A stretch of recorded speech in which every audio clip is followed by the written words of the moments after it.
Olá amigos, quem fala aqui com vocês é o Thales, do canal Tauro Relógios, e hoje eu venho apresentar para vocês um dos vídeos assim mais esperados realmente para amantes de relógios militares, os chamados Field Watches, que seriam relógios desenvolvidos para exércitos, desenvolvidos para táticas, para realmente pessoas que vão utilizar de forma militar e geralmente uma forma extrema. Falando em relógios militares, a gente não pode deixar de fora um dos relógios militares que são um dos mais famosos do mundo, que são os Hamilton Watch. A Hamilton, para quem não sabe, é uma empresa americana, originalmente americana, e ela, na Primeira e na Segunda Guerra, foi fornecedora oficial. No caso, os relógios eram considerados equipamentos bélicos, era realmente equipamento de guerra.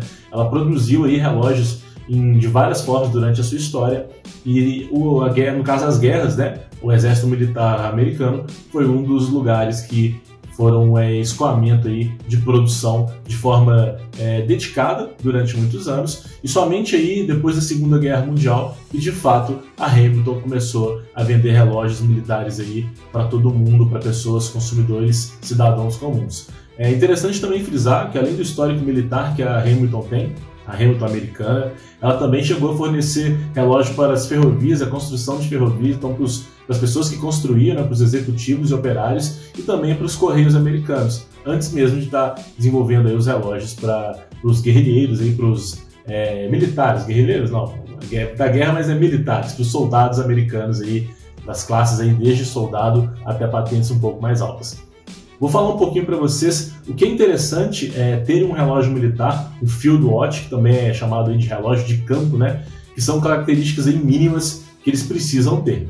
Um Field Watch, ele precisa ter aí uma resistência à poeira, ele precisa ser à prova d'água, ele precisa ser um relógio com um mostrador de fácil leitura. Ele tem que ter aí os números bem marcados, ele tem que ter um mostrador limpo, precisa existir um contraste entre ponteiros e o fundo do mostrador, senão não vai se tornar um relógio aí de fácil leitura. Lembrando que o militar, o soldado, quando ele usa o relógio militar, ele geralmente está em situações aí de extrema preocupação, ele tem situações aí que ele está jogado ao chão, numa trincheira, ou ele está correndo, ele está preparando um tiro, ele está preparando uma mira.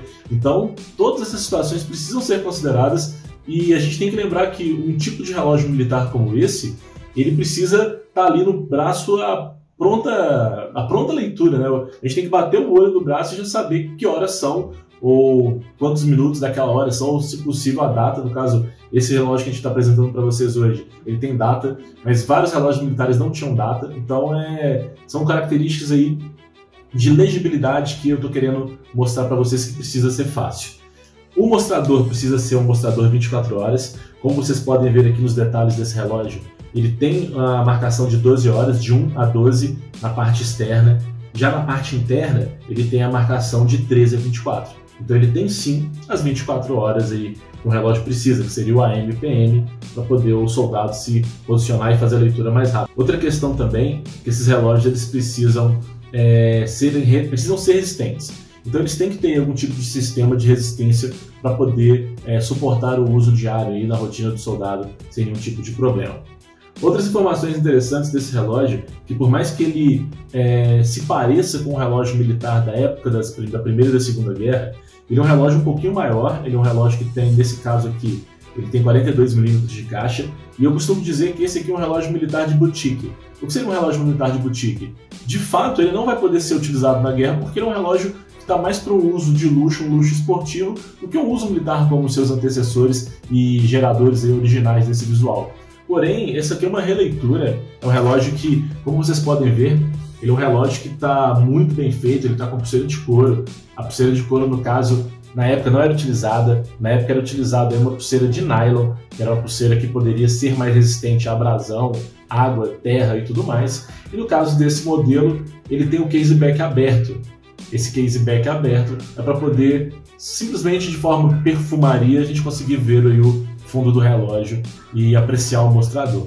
Voltando a falar aí das características técnicas desse Hamilton, ele tem aí um calibre suíço H10. O que é um calibre suíço H10? É uma base ETA 28242, é um calibre da ETA, que ele foi modificado para poder ter mais duração de reserva de carga, né? No caso, ele dura mais tempo sem precisar dar corda.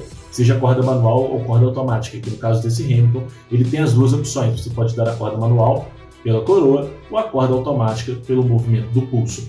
Nesse caso, as alterações que a Hamilton fez e batizou esse calibre de H10 fez com que o batimento por minuto, né, a sua frequência caísse. Com isso, um pouquinho de precisão cai também, mas em contrapartida, o grande benefício foi o prolongamento aí da reserva de marcha. Então, um relógio que hoje ele atinge 80 horas de reserva de marcha, ou seja, depois de totalmente carregado, se você colocar ele sobre uma mesa, ele vai ficar aí 80 horas funcionando, sem precisar de corda, e você vai poder ter um relógio aí que, se você ficar aí vários dias sem utilizar, ainda assim você vai conseguir colocar ele no pulso e vai estar funcionando. Então, isso é uma característica muito interessante, principalmente para quem tem muitos relógios e alterna aí vários relógios durante a semana.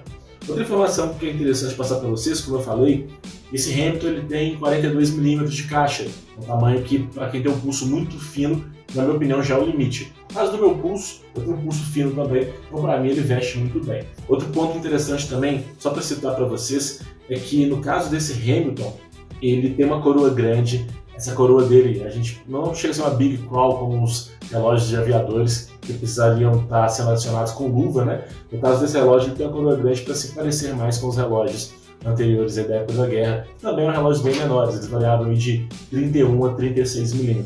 No caso, não é um tamanho mais usado nos dias de hoje, porém, ele está ajustado para a nossa realidade, 42 mm, já é um tamanho bacana. Como é um relógio que ninguém vai utilizar de fato na guerra, fica mais aí uma alusão ao visual antigo, uma homenagem de como esses relógios eram realmente na época que eles eram utilizados como equipamento militar. Outras informações bacanas, galera, que eu queria citar para vocês, é que mesmo após a Hamilton estar colocando esse relógio para uso comum para o cidadão comum, um cidadão que não seja aí um militar, ainda assim na guerra do Vietnã esse relógio ficou muito famoso. Na guerra do Vietnã ele foi muito utilizado também como equipamento militar de forma oficial. E se você procurar na internet alguns modelos vintage, você sim vai achar relógios aí Hamilton da época do Vietnã, de próprios soldados que passaram para a família ou algo do tipo, deixaram como herança, e esses relógios tiveram aí oportunidade de serem vendidos para alguém e hoje estão disponíveis no mercado. Claro, são relógios que têm marca de tempo, marca de uso, não são relógios de um estado muito bom, porém é a chance que você tem de levar para casa um relógio verdadeiramente usado numa guerra. Beleza? Vou deixar com vocês alguns takes aí que a gente vai estar fazendo aqui para vocês do vídeo do relógio, alguns detalhes, para quem gosta aí de uma imagem aproximada. Olha os ponteiros, dá uma olhadinha no fundo do relógio, avalie como que está a parte escovada da caixa. Eu acho interessante estar apreciando esses detalhes. E claro, no final, quando você terminar de apreciar os detalhes aí desse Hamilton, não se esqueça que eu vou deixar um link aqui embaixo na descrição, e esse link vai te levar direto para o nosso site, e você vai ter a oportunidade de comprar esse Hamilton e ter ele na sua coleção. Beleza, galera? Se inscreva no canal e até a próxima. Abraços!